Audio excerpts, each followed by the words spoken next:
I was 18 years old, a college freshman loving life. Naive, carefree, happy. The kind of happy that only exists when you still feel safe in the world. You stole that from me. I still have nightmares of you on top of me. Shannon Keeler has been waiting nearly 12 years to deliver these words to the man who she says raped her. I'm proud that we're here, and I'm relieved that he's going to jail and that, I can move on. The now 30-year-old applauded by her family and friends as she left court after coming face to face with Ian Cleary, the man who confessed in a Facebook message saying, "So I raped you." The two were both students at Gettysburg College in Pennsylvania. She sat down exclusively with ABC News. What was it like to face him in that courtroom? It was hard, I was shaking and tearing up a little bit, but it felt really good to be able to look him in the eyes and tell him what he did to me.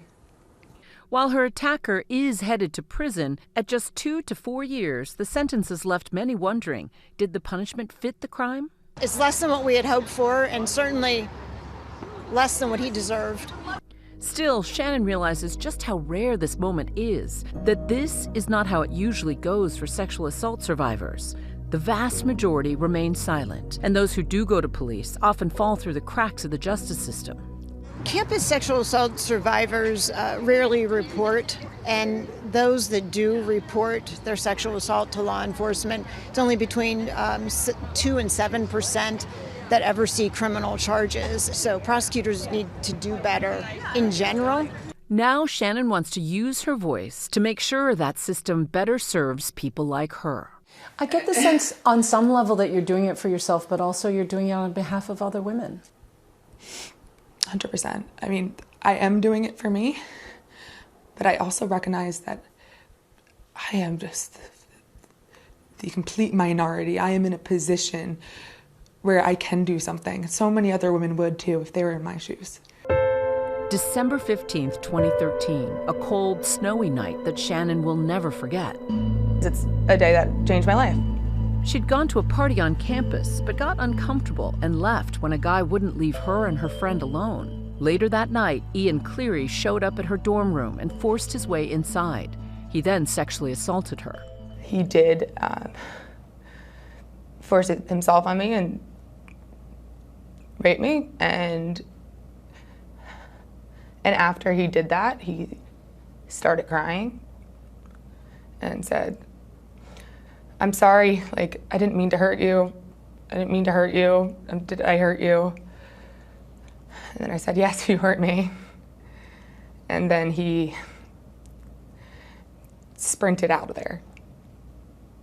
Shannon did all she could at the time. She texted friends for help, told her RA, her lacrosse coach, and went to campus public safety, who brought her case to the local police. Even reporting it to police, they treated me like I was the suspect, and they told me that rape kits were expensive to analyze. You had, as they described, one of the most documented cases, and yet you're told that they're not going to pursue this criminal investigation.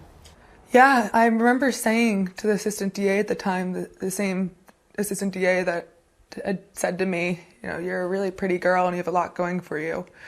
Are you sure you want to go through the trauma of a trial?" I said to her, "If you're not going to help me, then who are you going to help?" Shannon says the DA told her despite all the evidence, there was not enough, and cases where alcohol is involved are hard to prosecute. ABC News reached out to that former prosecutor, who Shannon says declined to charge Cleary back in 2013, but received no response. Before the attack, Shannon described herself as carefree, happy, but afterwards, she says she was riddled with anxiety, even panic attacks. I started shaking and convulsing. I didn't know what was wrong with me. The trauma of that night wasn't confined to my dorm room. It changed how I saw myself. I didn't take care of myself the same way after. Deep down, I think I got scared of standing out, of being noticed as attractive, as the hottest girl. I didn't want that kind of attention anymore. A part of me thought that if I didn't look a certain way, I'd be safer. Ian Cleary quietly transferred schools, graduating from college in California. Shannon ultimately built her life back, graduating with honors, winning a national lacrosse championship, starting a successful career, even meeting the love of her life, Luke. He has just never made this about him. He's never made me feel bad or guilty. He is epitome of what true love is. But things took a turn in 2019 when the couple was on vacation. She received a series of Facebook messages from Cleary, where he wrote, "So I raped you," adding, "I'll never do it to anyone ever again." You know, all the feelings in the moment, like, it's like anger of like, what the heck, why are you coming back into my life, right? How dare you? How dare you come back into my life when I'm moved on and I'm happy? And there was no apology. We first spoke with Shannon after she handed those Facebook messages to the DA's office, thinking it would be a slam dunk. But for months, no updates, no charges. It was during this time she was told by police her rape kit had been destroyed years earlier. When the DA didn't move forward, it was never even analyzed. She hoped that going public with the confession would help put pressure on authorities to file charges.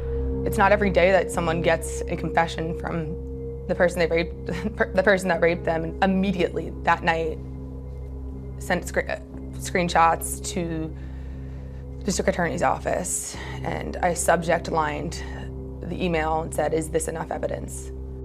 It turns out it was. Just a month after talking to ABC News, the DA filed charges against Cleary. At that point, they'd had the Facebook messages for more than a year.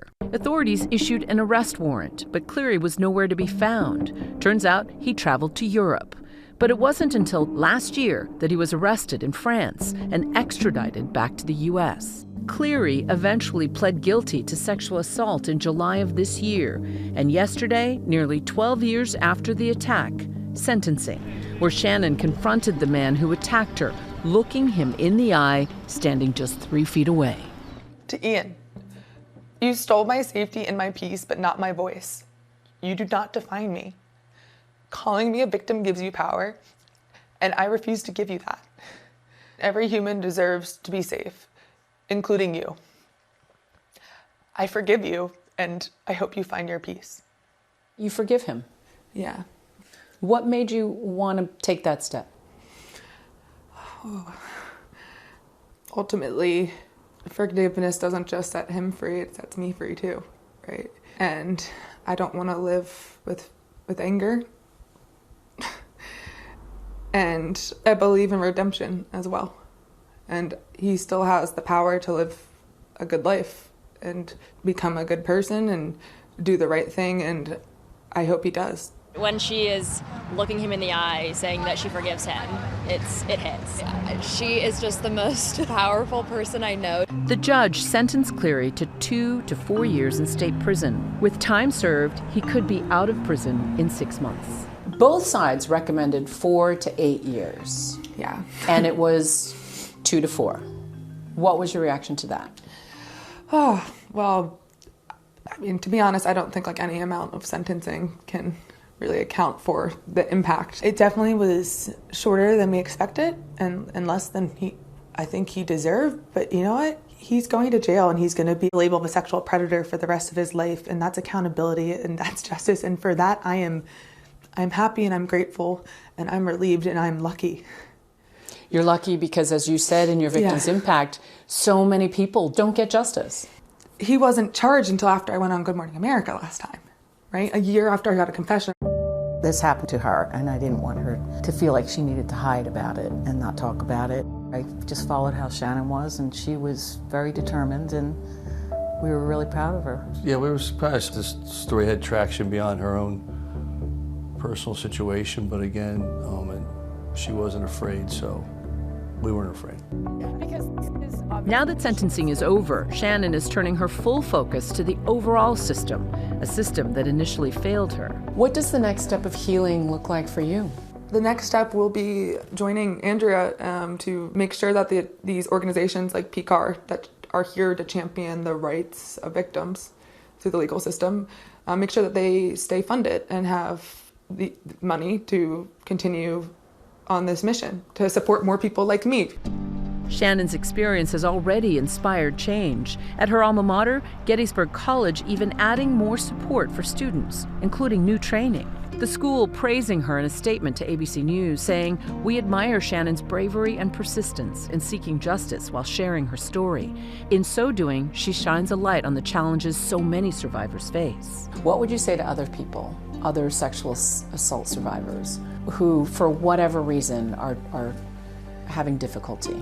You're not alone. There's power in what you do with your pain. My message to others is we all have a part to play. Every mother, sister, teacher, professor, right, law enforcement. If we all just choose to do the right thing, the world will be better.